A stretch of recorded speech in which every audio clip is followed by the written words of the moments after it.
Live from Santa Clara, this is breaking news. We are looking at a Super Bowl matchup that, well, it absolutely defies logic. It really does. You have one quarterback who was rejected by two different teams before finding glory. The other, he's a sophomore trying to resurrect a whole dynasty. And you need to listen closely here. Yes, stay with us until the very end because we found a specific statistical anomaly. It's about sack rates and road records, and it virtually guarantees one of these teams is walking straight into a trap. A massive trap. You do not want to miss this conclusion. It's the kind of data point that changes how you see the entire game. Honestly, it shocked me. Exactly. But before we get into the X's and O's, do us a huge favor right now. Please do. Smash that like button, drop your score prediction in the comments below. We want to see who gets it right, and subscribe for more of this breaking coverage. All right, let's do it. We are stripping away all the hype. We're looking at the raw data. The stage is set. Levi Stadium, Santa Clara, California, Super Bowl 60. The Seattle Seahawks versus the New England Patriots. A rematch of that historic Super Bowl 49. But the road to get here this time, I mean, it's been absolute chaos. Let's unpack that because the narrative around New England is honestly incredible. We're calling this the return of the empire. It really fits.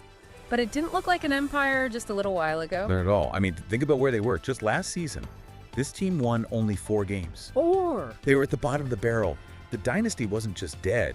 It felt buried. It was a miserable time to be a Patriots fan. And you fast forward to right now, they've won 16 of their last 17 games. It's an absurd turnaround. You just don't see that in the modern NFL. The salary cap is designed to stop this from happening. It really is. And you have to look at the catalyst. It's what I'm calling the Mike Vrabel effect. The former Patriot player coming home to coach. It feels poetic, doesn't it? It does, but it's not just a nice story. It's not sentimental. He has completely changed the mentality of that entire roster. And the data shows it. The data really shows it. Yeah. What stands out is his aggressiveness. We are not seeing conservative play-it-safe football. No. Vrabel loves gambling on 4th down. They had the second most 4th down attempts in the whole league this season. And they converted. Well, what was it? 72% of them. That is staggering. 72%. It is elite. And think what that does to a defense psychologically. You think you've stopped them, you're celebrating, and then, nope, Vrabel keeps the offense on the field. It's demoralizing. It's playing without fear. Exactly. But we have to talk about the guy under center making those plays. Drake Maye. The sophomore sensation. His numbers, I mean, they look great on paper for the season. 31 touchdowns, only 8 interceptions, a rating of 113.5. MVP level stuff. He's leading the number 2 offense in points in the entire league. That sounds perfect. It does sound perfect, but, and this is a huge but, this is where it gets really interesting. If you look at just their playoff run, that explosive offense has gone quiet. Right. The fireworks have stopped. They haven't scored more than 22 points in any of their 3 playoff games. They're just grinding these wins out. Exactly.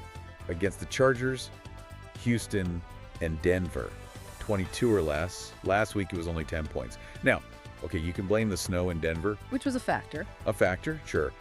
But there is a deeper crisis brewing here that the scoreboards are kind of hiding. You're talking about the offensive line. It is a major, major liability.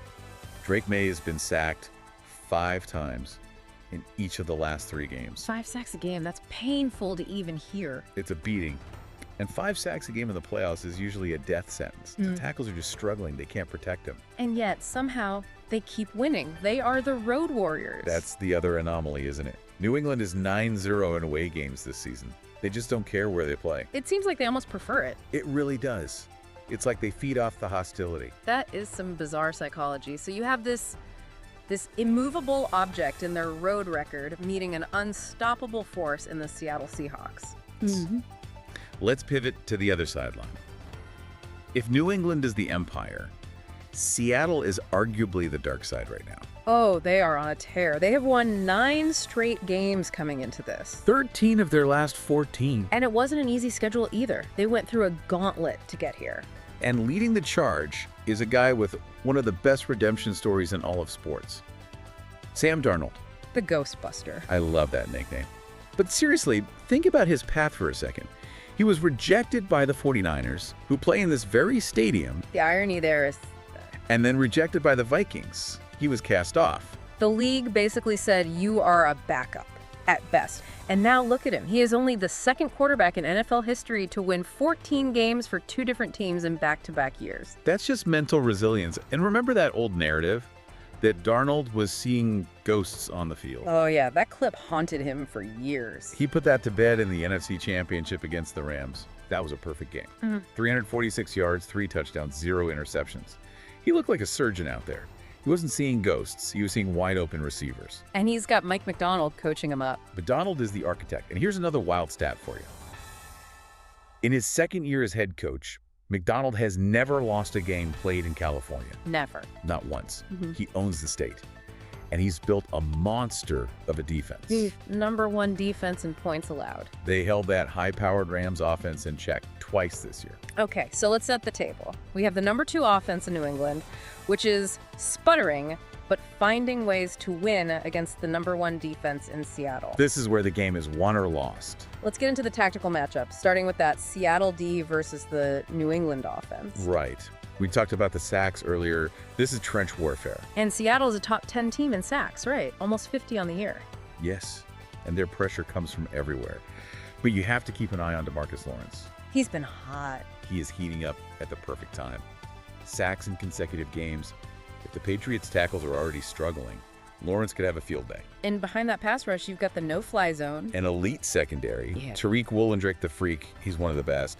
His length that just shrinks those passing windows down to nothing. Okay, so play offensive coordinator for me. Your O-line is leaking. The secondary is locking down the outside. Where does Drake Maye go with the football? Hunter Henry, the tight end. The safety valve. Exactly. When pressure comes, you look short, you look over the middle. Henry has 7 TDs. Yeah. But here's the key. This is the specific weakness in Seattle's armor. Oh. They are a bottom 20 defense against tight ends. Really? Why is that? Their linebackers, they tend to struggle in coverage depth. So if I'm Mike Vrabel, I am attacking the middle of that field with Hunter Henry all day long. It's the soft underbelly. That's a key insight. What about the wideouts? Stephon Diggs. Diggs is their chain mover, Yeah. over 1,000 yards. He's reliable. But don't sleep on Kayshon Boutte, The big play guy. the big play threat. He can get behind that secondary if the line buys Melly's just a little bit of time. Okay, flip the script. New England's defense versus Seattle's offense. To me, this is the main event. This is the star showdown. You've got Christian Gonzalez, New England's shutdown corner. Against Jackson Smith-Njigba, Seattle's superstar receiver. JSN has had a season for the ages. Over 1,700 yards, It's just elite production. 10 touchdowns. Yeah. He is playing out of his mind. But then there's Gonzalez. His numbers in the playoffs are insane. He's allowing a passer rating of below 39. Wait, 39? Can you explain what that means for people who might not know the scale? Sure. To put it in perspective, if a quarterback just threw the ball into the dirt every single play, his rating would be higher than 39. So throwing at him is basically a turnover. It is a turnover waiting to happen, so this is best on best. And if Gonzalez can neutralize JSN, it changes everything for Seattle. But Seattle has another weapon. Cooper Kupp. It still feels weird to say Cooper Kupp, Seattle Seahawk. It does. But he got his revenge last week against the Rams. He's that perfect complement. If Gonzalez takes away the deep ball, Kupp works the short routes. He's the security blanket. And we can't forget the ground game. Kenneth Walker. He's a grinder, a tough runner. But he is about to run into a brick wall. New England's run defense is allowing only 2.4 yards per carry in these playoffs. 2.4. That's basically just falling forward. It's suffocating. It makes you one-dimensional. So if Walker gets stuffed, Darnold might have to throw it 40 times, which puts even more pressure on that Gonzalez versus JSN matchup. It's all connected. it really is a chess match. Now, before we get to that shocking conclusion we promised, special teams. Absolutely. The difference maker. For Seattle, you've got Jason Myers. Old, reliable. He's hit 20 of his last 22. Meanwhile, New England's kicker, Borgalis. He missed 2 last week. And yes, the weather in Denver was terrible. But in a Super Bowl, that gets in your head. It's a real worry for the Patriots. In the return game. Electric on both sides. Rashid Shaheed for Seattle, Marcus Jones for New England. Either of those guys can flip the field in a heartbeat. Okay, the stage is set. Let's get to it. The shocking analysis we teased. You found a statistical trap. I did. So let's connect the dots. We established New England is 9-0 on the road. They seem invincible, Right.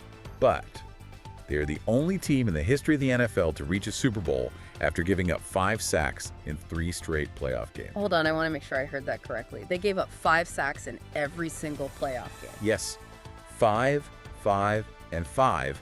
And here's the kicker. Drake Maye is the first quarterback in history to win playoff games while taking that many sacks. So what they are doing, historically speaking, it shouldn't be possible. It's a statistical anomaly. It defies the laws of football. They are living on borrowed time. So you combine Seattle's top 10 pass rush with New England's collapsing offensive line. The data says the luck has to run out. It says it is inevitable. You cannot win a championship on your back. Unless he uses his legs. That is his only out. He averages 6.5 yards a carry. If that pocket collapses, and it will, he has to run. If he stays in there, history says New England loses this game. That's fascinating. It's a ticking time bomb for that offense. And then there's the psychological factor. Sam Darnold, playing in Levi Stadium, the home of the 49ers, the team that gave up on him. And he's coming off a perfect game. The narrative symmetry is just. It's powerful. He is back in the place of his rejection, playing the best football of his life. He's not just playing for a ring, he's playing for vindication. So what does this all point to? You've got 2 defensive-minded coaches, 2 elite secondaries, a Patriots team defying gravity, and a Seahawks team on a revenge tour. It reminds me so much of Super Bowl 49. The Malcolm Butler interception. Exactly. The last time these teams met on this stage, it ended with a defensive play on the goal line. It was tight, physical, and it came down to one single mistake. And with the way these defenses are playing, it feels like we're headed for another nail-biter. It really does. So the big question is, will history repeat itself? Will a defensive play decide this game in the final seconds? That is the question, and we want to know what you think. Who is your MVP? Is it the redemption of Sam Darnold? Or the sophomore magic of Drake Maye? Or maybe a defensive player just steals the whole show. Leave your comment right now. We read every single one. This is the climax of the season, folks. It doesn't get any better than this. Enjoy the game. Thanks for diving deep with us. We'll see you on the other side of the Super Bowl.